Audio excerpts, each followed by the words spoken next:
Hello friends, welcome to सहसा classes. हम लोग पिछले लेक्चर में कंट्रासेप्शंस कंप्लीट कर चुके थे। इस लेक्चर में हम लोग एसटीडी देखने जा रहे हैं, सेक्सुअल ट्रांसमिटेड डिजीज़, मतलब इससे होने वाले सेक्स से रिलेटेड या रिप्रोडक्टिव सिस्टम से रिलेटेड होने वाले कुछ डिजीज़। जैसे सबसे पहला डिजीज़ है क्लेमाइडियोसिस। ये जो है ये बैक्टीरियल डिजीज़ है, यानी जो क्लेमाइडिया ट्राइकोमाइटिस से जो होता है ये क्या है, बैक्टीरिया है। ये बैक्टीरियल डिजीज़ है, ठीक। और इसके सिम्टम क्या होंगे कि पेनफुल यूरिनेशन होगा, यानी जब यूरिन निकलेगा यूरेथ्रा से के थ्रू तो पेन होगा, ठीक। और ये जो यूरिन होते हैं वो यूरिन जो है थिक लिक्विड जैसा हो जाता है, ठीक। और फीमेल में बात करें तो फीमेल में एक सिम्टम देखने को मिलते हैं, जैसे रिप्रोडक्टिव ऑर्गन जो है वो फूल जाएंगे, इन्फ्लेमेशन हो जाएगा उस रिप्रोडक्टिव ऑर्गन में, इन्फ्लेमेशन जैसे फैलोपियन ट्यूब हो गया, इसमें इन्फ्लेमेशन हो जाएगा। सर्विक्स में हो सकता है इन्फ्लेमेशन हो जाए, ठीक। फिर आपको यूटरस में इन्फ्लेशन हो सकता है, और धीरे धीरे और इन्फ्लेशन जो है पूरे रिप्रोडक्टिव ऑर्गन में फैल जाता है। इसीलिए इसे पहले ही क्योर करना ज़रूरी है। और क्योंकि ये बैक्टीरियल डिजीज़ है तो इसके ट्रीटमेंट की बात करें तो ट्रीटमेंट जो है एंटीबायोटिक्स लेना है। और एंटीबायोटिक्स की जब बात आती है तो आपको ध्यान होगा कि हम लोग बार बार पेनिसिलिन जो एंटीबायोटिक्स है उसकी बात करते हैं, लेकिन इस डिजीज़ जो क्लेमाइडियोसिस है इसमें जो है वो काम नहीं करता है, ठीक। तो कौन से एंटीबायोटिक्स काम करेंगे? आपको इरिथ्रोमाइसिन और टेट्रासाइक्लिन, ठीक। ये कुछ एंटीबायोटिक्स हैं, ये काम करते हैं, ठीक। तो ये है क्लेमाइडियोसिस। अब नेक्स्ट देखते हैं, अब हम लोग गोनोरिया देखते हैं। नेक्स्ट डिजीज़ है गोनोरिया, ठीक। इसमें क्या होता है, ये भी बैक्टीरियल डिजीज़, यानी जो नाइसेरिया गोनोरिया होता है ये भी बैक्टीरिया है, और ये भी बैक्टीरियल डिजीज़ है। और ये जो बैक्टीरिया है ये ग्राम निगेटिव बैक्टीरिया है। हम लोग जानते हैं कि दो तरह के बैक्टीरिया होते हैं, ग्राम पॉजिटिव और ग्राम निगेटिव, जिसमें ग्राम निगेटिव जो बैक्टीरिया होता है वो बहुत ही डेंजरस और हमेशा पैथोजेनिक होता है। तो ये नाइसेरिया गोनोरिया जो ग्राम निगेटिव बैक्टीरिया है उससे गोनोरिया डिजीज़ होता है। इसके सिम्टम की बात करें तो ये इसमें भी इन्फ्लेमेशन हो जाता है, और इन्फ्लेमेशन यूरिनोजेनाइटल डक्ट में हो जाएगा। यूरिनोजेनाइटल डक्ट अगर मेल की बात करें तो उसमें होगा। और यूरिनोजेनाइटल डक्ट क्या है, कॉमन डक्ट है, हम लोग बात कर चुके हैं पिछले चैप्टर में। ये कॉमन डक्ट है यूरिन और प्लस सीमेन के लिए, दोनों यहीं से रिलीज होते हैं, ठीक। तो इसमें इन्फ्लेमेशन हो जाता है। कभी कभी इन्फ्लेमेशन जो है फीमेल में भी देखने को मिलता है ये डिजीज़।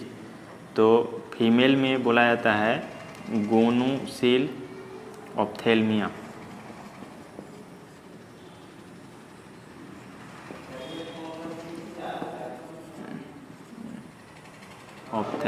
ठीक। और इसके ट्रीटमेंट की बात करें तो इसका ट्रीटमेंट जो है क्योंकि बैक्टीरिया से तो एंटीबायोटिक से ठीक होगा। और एंटीबायोटिक में पेनिसिलिन यहाँ काम करेगा। पिछले डिजीज़ जो था उसमें पेनिसिलिन नहीं काम कर रहा था, यहाँ पेनिसिलिन काम करेगा, साथ में एम्पिसिलिन भी काम करेगा, ठीक। फिर नेक्स्ट हम लोग देखते हैं सिफिलिस की बात करें तो सिफिलिस भी बैक्टीरियल डिजीज़ है, ट्रैपोनीमा पैलिडम, ये बैक्टीरिया हैं, इस बैक्टीरिया से होने वाले डिजीज़ है। और कभी कभी क्या होता है ये डिजीज़ जो है प्लेसेंटा को क्रॉस कर जाता है। इसका मतलब क्या, प्लेसेंटा तो बैरियर है, वो किसी बैक्टीरिया वायरस को जाने नहीं देता है फीटस तक। तो प्लेसेंटा को जब क्रॉस करता है तो उस डिजीज़ को बोला जाता है कंजेनाइटल डिजीज़, कंजेनाइटल सिफिलिस, ठीक। और इसके सिम्टम की बात करें तो ये तीन स्टेज में इसके सिम्टम देखने को मिलते हैं। पहले स्टेज में जो आपके सेक्स ऑर्गन है वो मॉइस्ट होते हैं, मॉइस्चर से भरा होता है, वो ड्राई होने लगेंगे, ठीक, यानी सूखा सूखा होगा, फील होगा, हार्ड होने लगेंगे, ठीक। स्टेज 2 की बात करें तो इसमें फीवर आना शुरू हो जाएगा, हल्का फीवर, ठीक, भूख लगना शुरू हो जाएगा, लॉस ऑफ एपेटाइट, ठीक। स्टेज 3 की बात करें तो स्टेज 3 में मेंटल डिसऑर्डर हो सकते हैं, यानी ये माइंड तक बैक्टीरिया पहुंच जाएंगे और मेंटल डिसऑर्डर हो सकता है, ठीक। ये बैक्टीरिया, इसके ट्रीटमेंट की बात करें तो क्योंकि बैक्टीरियल डिजीज़ है तो इसके ट्रीटमेंट में क्या काम आएंगे, एंटीबायोटिक, ठीक। अब हम नेक्स्ट डिजीज़ की बात करें तो हेपेटाइटिस बी और एड्स दोनों साथ में लिखे हैं क्योंकि ये दोनों क्या है, वायरस से होने वाले डिजीज़ है, वायरल डिजीज़, ठीक। ये हेपेटाइटिस बी HBV से होता है और एड्स कौन से वायरस से होता है, HIV से होता है, ठीक। सबका एब्रीविएशन हम पहले ही बता चुके हैं। और HBV वायरस की बात करें तो इसके अंदर जो जेनेटिक मटेरियल होते हैं डबल स्ट्रैंडेड DNA होते हैं, ठीक। और लेकिन HIV वायरस के अंदर जो जेनेटिक मटेरियल होते हैं वो सिंगल स्ट्रैंडेड RNA होते हैं, ठीक। और ये दोनों वायरस, दोनों जो डिजीज़ हैं, ये दोनों डिजीज़ जो है ब्लड ट्रांसफ्यूजन से होते हैं, ब्लड ट्रांसफ्यूजन, यानी अगर मान लेते हैं किसी भी पेशेंट जो जैसे मान लेते हैं कि कोई दुकान पर जा रहे हैं आप बाल कटवाने या दाढ़ी बनवाने, तो उस समय ही चलता है वो ब्लेड, और वो ब्लेड हो सकता है किसी HIV पेशेंट से आ गया हो, पॉजिटिव एड्स वाले पेशेंट से आ गया हो, तो हो सकता है उसका भी जब ब्लड लगा हो उस पर तो वायरस आ गया हो, और आपका भी जब हो सकता है ब्लड आता ही है तो उसमें ट्रांसफ्यूजन होगा ब्लड से ब्लड, तो उससे फैलते हैं, ऐसे ब्लड ट्रांसफ्यूजन से फैलते हैं। फिर कोई ऐसे भी होते हैं जब मल्टीपल पार्टनर्स के सेक्स करने से हो सकता है कि किसी पार्टनर में HIV वायरस हो, तो उस समय भी ब्लड ट्रांसफ्यूजन होते हैं, तो वैसे भी फैल सकते हैं ये दोनों डिजीज, ठीक है। मल्टीपल पार्टनर से सेक्स करने से बचें, तो ब्लड ट्रांसफ्यूजन से ये दोनों डिजीज होते हैं। इसके सिम्टम की बात करें हेपेटाइटिस बी तो इसमें नौसिया यानी उकाई, वोमिटिंग, लीवर पेन होगा। एड्स में बात करें माइल्ड फीवर, हल्का बुखार आएगा, लॉस वेट हो जाएगा, और ये कैंसर तक कॉज कर सकता है, कैंसरस सेल तक बना सकता है, ठीक है। इसके डायग्नोसिस की बात करें तो जान रहे हैं कि एड्स का तो अभी परमानेंट उपाय नहीं है, HIV का भी जो है बहुत ही, दोनों बहुत खतरनाक डिजीज़ है, इसका वैक्सीन आ चुका है HIV का, हेपेटाइटिस बी का, तो ये वैक्सीनेशन से क्योर हो सकते हैं। एड्स में कुछ उपाय किए जाते हैं जिससे ठीक हो, लेकिन अंत तो मौत ही है। एड्स ऐसे डिजीज़ है, इसके अभी फुल्ली क्योर अभी नहीं आया है, ठीक है। हम लोग नेक्स्ट डिजीज़ की बात करें तो जेनाइटल हर्प्स, ये किससे होता है, हर्प्स सिम्प्लेक्स वायरस से, और ये वायरल डिजीज़ है, ठीक। फिर जेनाइटल वार्ड्स, ये क्या है, ह्यूमन पेपिलोमा वायरस से होता है, ठीक। ये दोनों वायरल डिजीज़ है, वायरस से होने वाला डिजीज़, ठीक। फिर है वेजाइनल कैंडिडियासिस, ठीक। तो ये कौन से, एक वायरस से नहीं होता है, ये आपको फंगल डिजीज़ है, कैंडिडा एल्बिकन्स, ये कौन से डिजीज़ है, फंगस से होने वाले डिजीज़ है, ठीक। और ट्राइकोमोनियासिस, ये जो डिजीज़ है ट्राइकोमोनाज वैजिनैलिसिस से होते हैं, ये प्रोटोजोअन है, ठीक। ये प्रोटोजोअन डिजीज़ है, प्रोटोजोआ से होने वाले डिजीज़, ये कुछ डिजीज़ थे, ठीक। अब हम लोग देखते हैं आर्ट, जैसे कोई भी जो होते हैं पेरेंट्स, वो अगर किसी भी तरह से इनफर्टाइल हैं, ये कारण क्या है वो पता किया जाता है फिर उस इनफर्टिलिटी को दूर करने के क्या क्या उपाय, क्या क्या तरीके हो सकते हैं, उसके बारे में आर्ट में पढ़ना है, वो हम लोग देखते हैं। आर्ट जो नया टेक्निक है ये उस टाइम में यूज किया जाता है, उस समय में यूज किया जाता है जब कोई कपल इनफर्टाइल होते हैं, यानी उसके बेबी नहीं हो पा रहे हैं, जैसे ओलिगोस्पर्मिया हो गया यानी स्पर्म काउंट हो गया, तो क्या होगा, हो सकता है फिर जाइगोट गैमीट नहीं बन पा रहे हों, कई सारे कारण हो सकते हैं। ठीक, तो उसमें सबसे पहला आता है test tube baby. Test tube baby में क्या होता है, यानी फीमेल बॉडी से बाहर लैब में टेस्ट ट्यूब में जाइगोट तैयार किया जाता है, यानी मेल से मेल गैमीट लिया जाएगा स्पर्म, और फीमेल से 14th डेज पे यानी 14वें दिन पे क्या लिया जाएगा, वो फीमेल गैमीट लिया जाएगा ओवम, और फिर उसको जो है टेस्ट ट्यूब में डाला जाएगा दोनों को साथ में, ताकि फर्टिलाइज करें।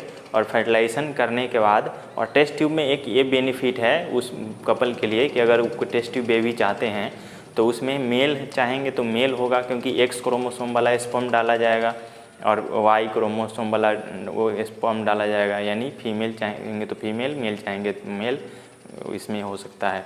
ठीक, तो उसमें क्या किया जाता है, स्पर्म को टेस्ट ट्यूब में डाला जाएगा। ठीक, और टेस्ट ट्यूब में जब डाला जाएगा तो जाइगोट बनेंगे। ठीक, और जाइगोट बनने के बाद फिर वो जाइगोट डेवलप होना शुरू होगा, उसमें क्लीवेज होगा, 8 सेल का होगा। तो जैसे ही 8 सेल का होगा तो उसको फिर ट्रांसफ़र कर दिया जाता है, ट्रांसफ़र इन फैलोपियन ट्यूब, और 8 सेल का होगा तो फैलोपियन ट्यूब में ट्रांसफ़र कर दिया जाएगा। ठीक, और फैलोपियन ट्यूब में ट्रांसफ़र करने के बाद क्या होगा, फिर से मेंस्ट्रुअल साइकिल तो चल ही रहा था फीमेल का, तो मेंस्ट्रुअल साइकिल साथ साथ चलता रहेगा, और अगर सही समय पे डाला गया तो सफल होते हैं डॉक्टर, सक्सेस मिलती है।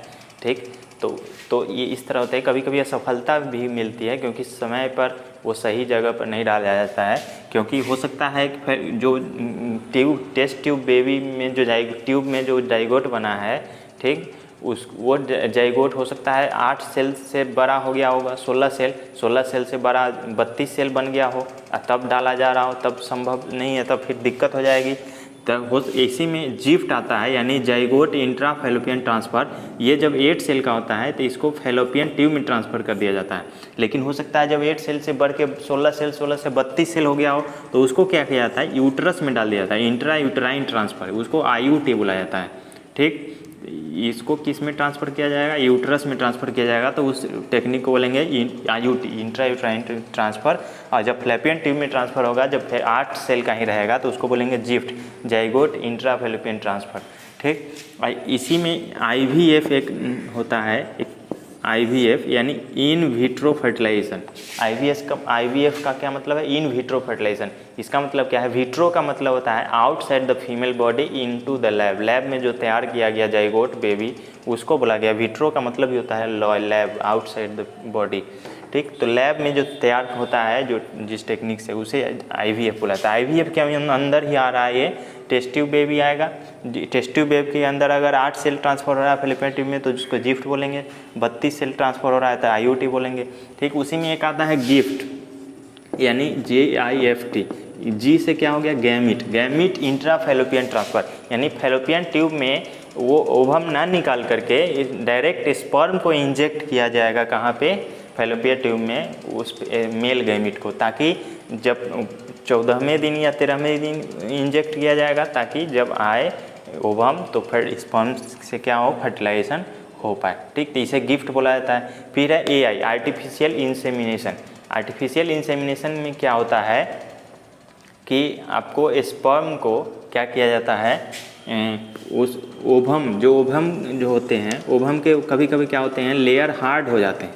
ठीक, कोई ओवम फीमेल के कोई ओवम ऐसे होते हैं इतने हार्ड हो जाते हैं कि स्पर्म इंजेक्ट नहीं कर पाते, इसीलिए फर्टिलाइजेशन संभव नहीं है। तो इसके लिए क्या किया जाता है, इंजेक्शन से स्पर्म को डायरेक्ट इंजेक्ट कर दिया जाता है इस ओवम में, और डायरेक्ट न्यूक्लियस डाल दिया जाता है ओवम में, फिर फर्टिलाइजेशन कंप्लीट होता है, फिर उससे बेबी बनता है। फिर उसके बाद है ICSI, यानी इंट्रा सेलुलर स्पर्म इंजेक्शन। वही स्पर्म का इंजेक्शन किसमें, सेल के अंदर, यानी इस गैमीट के अंदर, फीमेल गैमीट के अंदर, ओवम के अंदर, तो उसे बुलाया जाता है क्या, ICSI। तो ये है आपका पूरा complete reproductive health chapter complete हो गया। ठीक है, हम लोग नेक्स्ट चैप्टर में नेक्स्ट बात करेंगे चैप्टर की। उससे पहले आप जो है इस चैप्टर को कंप्लीट कीजिए और एनसीईआरटी पढ़ने के बाद आप क्वेश्चंस ज़रूर लगाएं। ठीक है, तब तक के लिए धन्यवाद।